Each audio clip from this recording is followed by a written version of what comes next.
Yo, what's happening, Raider Nation? It's your boy Soto here. You know what it is. Raiders versus the world, talking about the team that the world loves to hate, your Las Vegas Raiders. So there's actually quite a bit to talk about right now. And we're going to get to all that. We're going to talk a little bit about a former player. We're going to talk about some good news and some maybe not so good news and some brutal truth that we're going to talk about as far as the Raiders in their current state heading into the draft. Before we get started, I want to make sure everyone please like, comment, and subscribe to this video. It's a great way to support the channel. It's absolutely free to do, and it's the bare minimum you can do to support this channel besides doing absolutely nothing and just watching the video, which I always do appreciate. All right, now that that's out of the way, there's some good news, man. I'll tell you something right now. I'm going to make a video about this in a little, coming out within the next week or so. But there's a lot of good things going on in Raider Nation, and I don't know that a lot of people are really paying attention to it. But it's quite a bit, man. It's quite a bit of fun stuff happening right now. A couple things here. First off, the Raiders have a massive upgrade over last season in head coach with Pete Carroll over Antonio Pierce. I liked Antonio Pierce. I thought he was great for the morale and for the culture of Raider Nation, but ultimately, culture is built through winning. That's how it's built. You can bring in an attitude, but an attitude does not necessarily mean culture.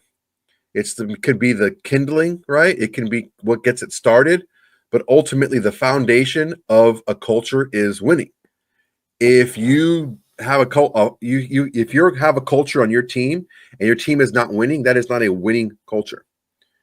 And ultimately, Antonio Pierce, what he wanted to be, what he could be as a coach, topped out at what Pete Carroll is. So why not just get the guy that already is, right? So look, we got to upgrade a head coach. We got to upgrade an offensive coordinator. We haven't had an offensive coordinator this good. I don't know if we've ever had an offensive coordinator this good. And we've had guys that were good offensive coordinators, but they weren't to the level of Chip Kelly. Chip Kelly is an offensive mastermind, and he's a lot of things that a lot of the guys who were supposed to be offensive masterminds aren't. One thing is, I don't know that Chip Kelly has a want to be a head coach like John Gruden. John Gruden wanted to be in charge of everything. I think Chip Kelly has gone that route. He kind of was disenfranchised a little bit with what happened in the NFL. He voluntarily demoted himself from UCLA because he couldn't handle the transfer portal nonsense. He just wants to coach. He just wants to coach offense. That's all he wants to do. Also, he's a little bit more flexible and in tune with how to handle the modern player, unlike Josh McDaniels. Those are two of the more recent offensive coordinator type guys that we've had as head coaches. And Chip Kelly, I believe, brings the best of both. It doesn't really bring the negative of both. He's not the power-hungry, guy that John Gruden was. And he's more flexible with the same amount of ability and knowledge offensively as Josh McDaniels. On top of that, we got a quarterback upgrade from the last few seasons. Hell, it could be a quarterback upgrade from the last 20 years. Who knows? But those three things by themselves offensively definitely are a step in the right direction.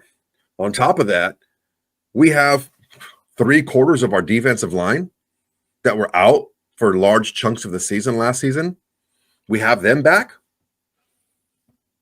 I mean, I think we're primed for a comeback this season. If everything went right, okay, let's just talk about this, for example. If everything went right last season, we were looking at maybe 10 wins.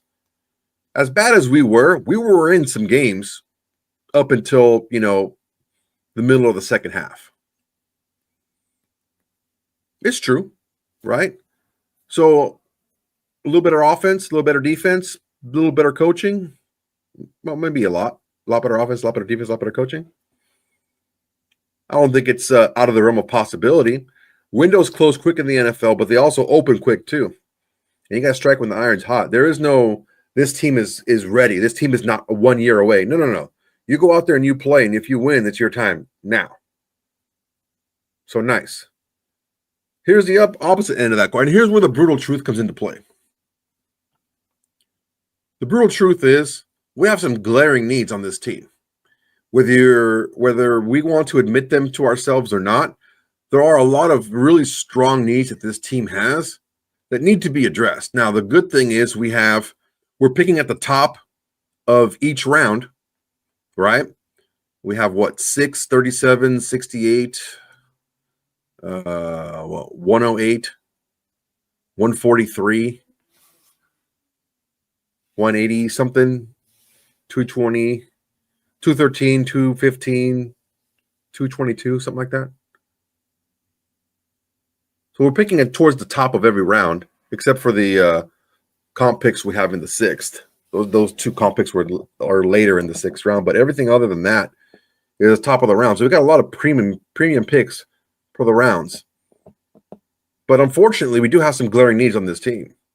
And I think the more honest we are about the needs that we have and how serious they are, I think the better we can address them.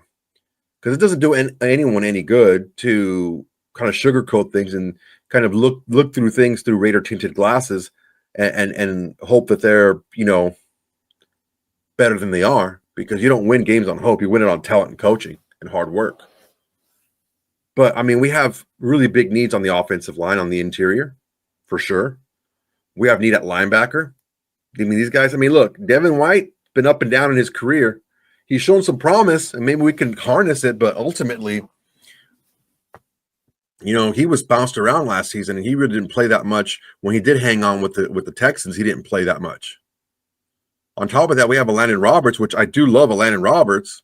And I think the last time Landon Roberts was a starter was 2 seasons ago, and he had a great season. He led the Steelers in tackles and everything. Now, last season they got Patrick Queen, and he became the guy. He kind of like bumped Landon Roberts, which is fine. Patrick Queen's a better player. But now it's 2 years removed from that. How is he going to bounce back? Who knows? I think he's going to be a really good player, but there's a lot of unknown there. And also, he's a little bit older, and there's a lot of young guys underneath. Like, still, Devin White's still a younger guy. He's not 30 yet. And a lot of first, second-year guys. So, these guys, if they're going to be players and ballers, they probably would have shown you a little bit something like that already. So there is some depth problem there at linebacker. And we all know the issues going on at corner. Need some guys there as well. On top of that, we have need at running back. We have need at wide receiver. Depending on who you believe, Aiden O'Connell may be on his way out. And we need, backup quarterback and depth there at quarterback. Who knows, man? There's quite a bit of need on this team, despite the fact that we're going to get we are a lot better at key spots. There is still a lot of work to be done. Now, we do have a lot of ammunition and time, and I do believe in the team of Spytek and Pete Carroll to be able to get this stuff done. But ultimately, we got to be honest with ourselves. This is going to be a tough go at it. This next season, if we turn things around, it's going to be solely on the back of the veterans that we have really pulling through hard. Because we do that, and hopefully we get some game step up from some of these younger guys, because we're still a pretty top-heavy team.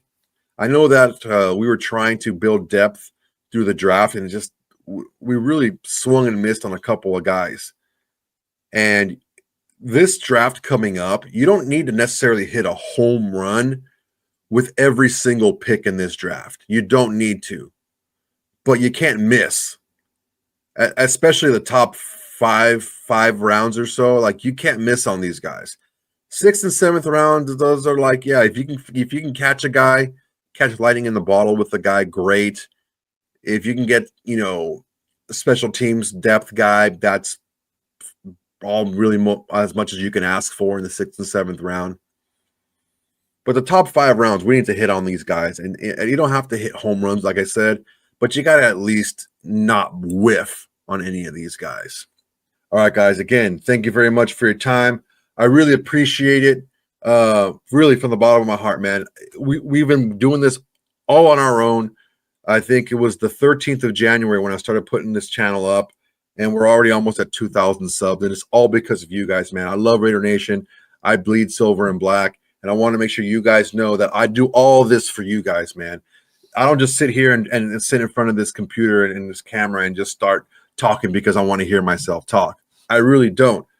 I don't like hearing myself slur to these things either, okay?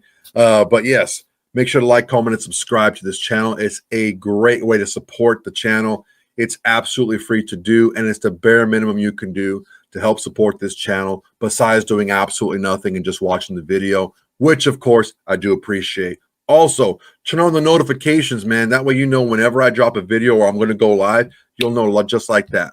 All right, guys, that's my time. I appreciate you. Till next time, everybody. Peace. Hey, Raider Nation, thanks for watching. There's plenty more where that came from. Go ahead and smash that like button, drop a comment, make sure to subscribe, and share to all your socials. It's the bare minimum you can do without doing absolutely nothing.